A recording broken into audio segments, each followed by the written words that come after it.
笑我花痴都係咁話噶啦。今日嘅呢一位法國廚師 Nicolas Delaric 絕對可以講得上係飲食界嘅顏值擔當啊！我哋成隊攝製隊同佢首次會面嘅時候，都有一種驚豔嘅感覺。加上佢濃厚嘅法國口音，對新鮮食材嘅執着，同埋佢一級嘅廚藝，難怪啊佢嘅法國餐廳 NICOS 開業短短3年就已經得到米芝蓮嘅一粒星星啦！而家即刻就去探討下呢一位走遍世界各地嘅廚師，佢嘅一啲小故事啊！Hi, Chef NICOS. So nice to see you. When I first asked you to prepare one dish for me, I feel that you were struggling. You can't decide what dish to cook for me. Then now, why this? Well, struggle came from don't have any like particular dish. I mean, I just love food in general, and so I don't have like one dish. I just decide to go with what we do here and come up with what was fresh from the day, I see, that's how I come. So I picked the black cod that we received today, some endive that we also received today, and oranges I grabbed at the market yesterday, and make a orange pearl and just bring everything together. It looks so good. It looks so fresh. And Thank you. Honestly, before I come here, I've read so many reviews, and the black cod, people are really raving about it. So I can't wait to try it right now. Thank you. Let's cheers. make a toast. Yes. Santé. Cheers.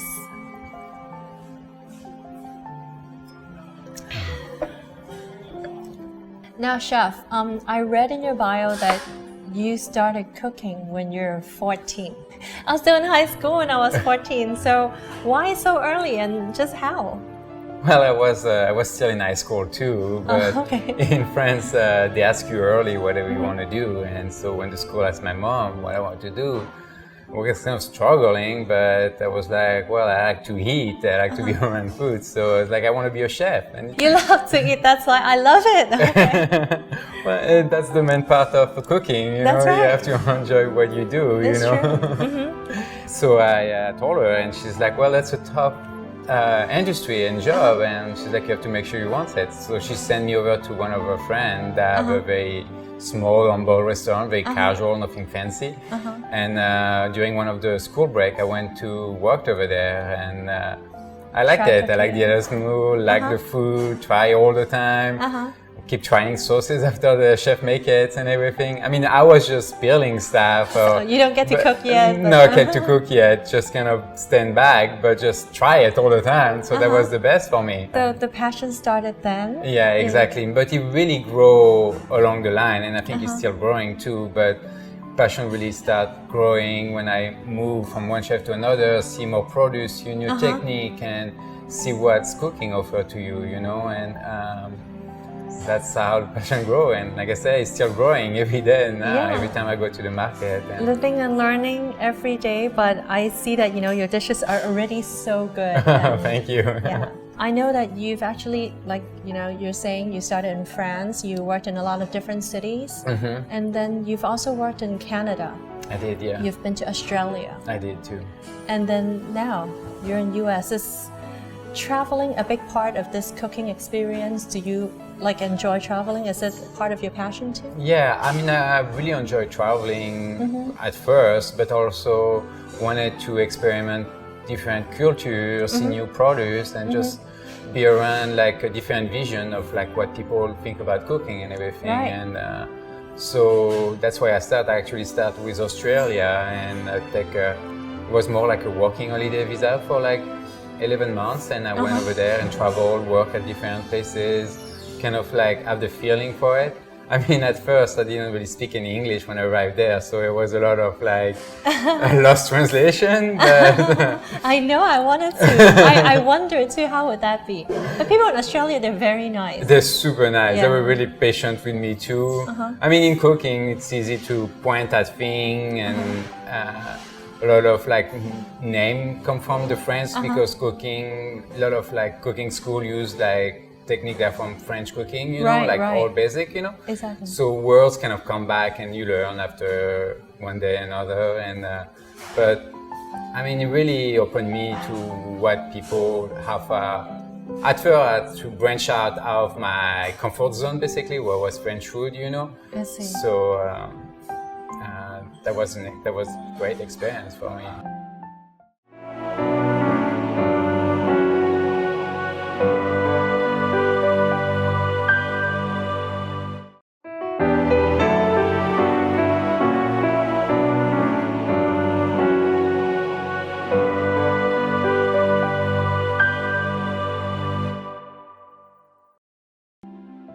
Now I remember the French restaurant used to dominate like the food market. Back when the time, when the top 100 French restaurant, there'll be at least 15, 20 French. But for the past decade, for the past like 2 decades, it slowed down. I think if I remember correctly, there are only 4 in the top 100. Yeah. Why is that? My guess is, out of those 4, there is only now 2 that are really owned by a French chef. The other 2 are owned by an American chef taking their take on French food, I see. Using technique. And that does a great job. But I think there is like a broken generation that between me and Roland Passot from La Folie, where nobody kind of came here or cook, and I think I'm part of a new generation that expand and do this new French cuisine where we don't stick out to like the traditional dishes, but just I see, more, yeah. Like, because the traditional dishes, usually it will take like maybe 3, 4, even 5 hours to finish, and there's like 15 courses, so yeah. Yeah, and most of them are not always based on a season or anything, so... I see, yeah. That just come along with what we do. I mean, we can still do it or using the technique out of it, but just make it lighter and use the technique that make it to come with it. All right, let's talk about NICOS restaurant now, okay? Ever since it opened in 2013, like all of a sudden, you gotta have French. Everybody's got to have this. And it's become so popular. Now, NICOS restaurant is a modern French food. Can you tell us what is modern French? Well, I like to call it modern French first to describe it. So when I say French, people don't focus on just like those what we were talking just about, earlier. Like those like heavy traditional like coq au vin dishes or whatever, but more like still a French techniques and cooking from the heritage. The use of butter, the use of cream, but just in a more moderate way, and of course. Moderate way. And of course the fresh produce, the season that we think. I didn't create anything new about that, but I just keep the style, but make it more, like modern world. Yeah, right? exactly. Yes, more so. Up to date. Yeah. You guys get your Michelin star so quickly. I think that's just something to celebrate with, right? It is. Oh, by the way, very congratulations! Fortunate. Thank you very much. Right, your Michelin 1-star restaurant. Nice. You're here now. San Francisco. Is this your first stop when you come to US? Yes, it was. Yeah. It's a very diverse city. How do you like it? I like it. I think that's what the world is about, is diversity, Exactly. Around. And I like to also, diversity, that means I bring my food to more diverse people, And that's right. When you come in, like every day there should be like all different types of people coming in, all different, and it's so much fun that people still discover what I call French modern food and enjoy it, That's right. I'm sure everyone comes in and enjoy your food, and it's kind of like going around the world cooking, but now everyone from around the world is coming to you. Right there, yeah. Nice. Okay, I remember you saying that you really like San Francisco. You love San Francisco, you said that. So what about San Francisco that you love? Well, at first, I just arrived here and really fall in love with like the spirit, the diversity of the city plus, and the feel of being a big city but not so big, Like, I don't know if that makes sense, but everything is, I understand, yes. Compact in some way. So I liked it because I don't like when it's too big, And plus that's where I met my wife, so that makes it even more special, Your wife, Andrew, you must tell us the love story about it. How'd you guys meet? Well, we used to frequent the same wine bar down Park Street, but we never really meet each other. But a friend, common friend, one day and after work, when I say, what we do tonight, he's like, oh, I'm at this birthday party. I'm like, okay, I come. I'm gonna go. So basically, I crashed my wife's birthday party because that was her birthday party. So this is in Chinese we call fate. I call them a special present for her, but she actually was a present for me. Wow, that is so sweet. Okay, Andrea, as far as I'm concerned, used to be an attorney. Yes. So how does an attorney become like a restaurateur? Well, I think I got lucky. By love with me, and also I think she enjoys me like food. When we travel or anything, we always experience something different and stuff like that. So she was a little bit attracted, and she was looking for like next move in some ways. So she wasn't sure if she's gonna stay on that journey, go back, or take a break and come back. So that was just perfect time for her to take a break and figure out what she's gonna do afterwards, you know. Before we finish, I want to ask you, you travel a lot and you've been to so many different places and now you're in San Francisco.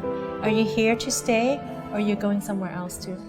I don't think I'm going anywhere. I mean, that's where I meet my wife. That's where we build a family together. So now we have the restaurant too. So we're just here to stay. Thank you so much. You're very welcome. Nico. So Thank nice you. talking to you. I Nice to finally see you. get to eat now. Yes.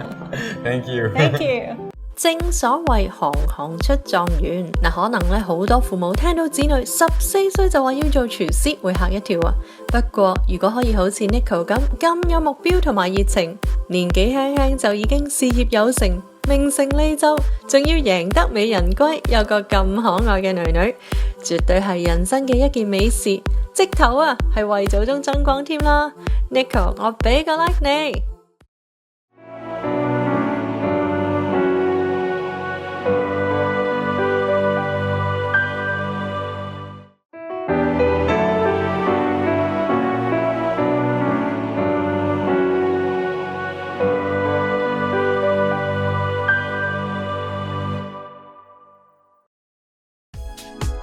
在旧金山日落区的一片民宅中，有一间叫做清真老北京的铜锅涮肉坊。店面看起来普普通通，然而一进门，听到满屋子的金片子，就觉得踏进了不同的世界。因为住在这个区域的华人10之8九是广东人。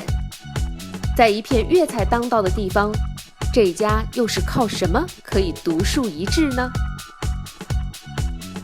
这个既然是老北京菜，但为什么要加上清真2个字呢？这个清真菜跟老北京菜有什么关系啊？哦，是这样的，这个清真菜呢，是因为我们是回教徒，是回民，所以呢，我们清真菜跟这些汉民的菜呢有所不同。因为清真的羊肉、牛肉、鸡肉都是需要放羊，需要我们阿訇去宰。阿訇，对，阿訇呢就像基督徒的长老这些牧师就是地位比较高的人。对。刚才我们就是说到这个羊春子啊，就是我记得这个东西是叫羊白腰，有没有这个？对，很多人管这叫白腰，因为它跟羊腰是同形的，而且它是白色的。但是真正这个名字，很多人叫羊宝。就羊身上的宝，对不对 ？OK。因为它出的少，一个羊身上只有2个。那我看了一下，你看这种做法，就是说，你这个是属于你刚刚跟我提到的是宫廷秘制，主要是什么红烧吗？这个应该这道菜就是油爆阳春子。油爆阳春子，那个呢？那个怎么吃啊？这道阳春子，这是生的阳春子。这个是涮羊肉涮在里边，因为羊身上可能对人身体最好的就是阳春子、羊宝，它是有特殊功效的。甭管男人女人，吃完了是很死状的。但是我觉得啊，就是说，这个如果生的，就是直接放进去涮，会不会骚气十足？没有，这个羊身上只有羊腰是骚的。但是你要是会吃、会做的人，会把这些羊骚都剔掉，所以它一点没有骚味儿，然后它吃起来特别香。真的吗？那我们要不要试一下？我给你踹一下，它这个阳春子主要是营养成分最高，但是吃起来它有点豆腐的感觉啊？是吗？对。哇，真漂亮，像朵花似的哈。然后你一定要蘸这个涮羊肉的料。OK， 你来欣赏一下。我是不是还得放点这个？可以放点香菜。好，我来试一下啊，这个真的很漂亮，这个看上去。你尝一尝是什么味道？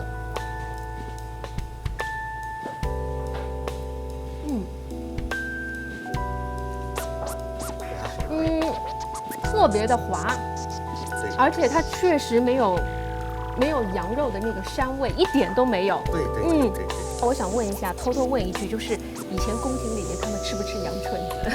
哦，这个是一定吃的。是的。其实民间吃的东西很多都是由宫里边传出来的，那时候有阶段的人，富有的人能吃上，穷人你想吃的东西他吃不上。对。所以这些传出来的菜从宫里，那都是在宫里边做过厨子的，然后他们不做了出来带到民间。那又是什么样的契机让你从北京就是搬到美国来呢？其实我以前在国内也做生意，因为做的也很好。后来阶段呢，就是在94年的时候，就是亚洲金融风暴的时候，我认为做生意没什么意思了，所以我老婆、我的儿子，我们就一起移民到美国了。但是来了美国呢，好多朋友做什么生意都有。对。那但是我们来了，我们有一点不方便，回教徒，我们不吃超市里边摆着的羊肉，因为它不是阿贡改，它不是哈拉米，所以我们差不多吃了2年的素。好了，这个后来是通过一个阿贡，我们才知道在旧金山哪有卖这种哈拉米的。找到了哈拉米的，就是我太太一句话，咱们是否开一家回教的哈拉米的穆斯林餐馆？所以我们就一拍即合，就开了这家老北京。可是老北京的名字不是我自己起的，那是我问了我父亲，我父亲说，你想起个什么名字？我说起一个响亮点的名字。那我爸爸随口就说了，好了，儿子，我给你起个名字吧，因为咱们家在北京住了400年了，那就起个老北京吧。这是1996年的7月份。哇哦！北京在机场路上开的第一家老北京是98年开的。所以你的更早。对对对，我比他还早2年，早2年。开餐馆呢，那我认为有4点。第一点，最重要的一点也是，你开餐馆，你得爱你的客人。你爱你的客人，你的客人才会爱你。对。菜品的品质是第一位的。好了，第2点，开餐馆就是你选择开餐馆的地方，要是好的location，好的地方，好的街道。第3点是 service， 第4点才是你的装潢漂亮与否。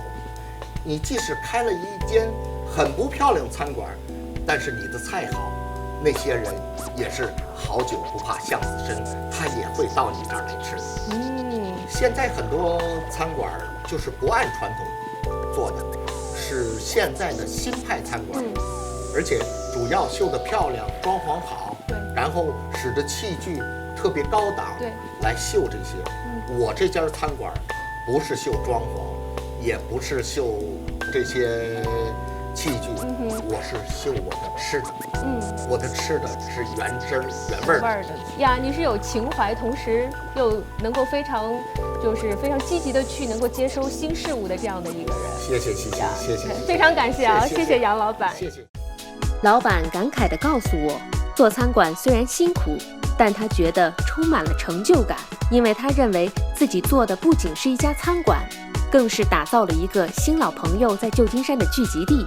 也正是因为这样的经营理念和对品质的坚持，才有了今天让人津津乐道的清真老北京。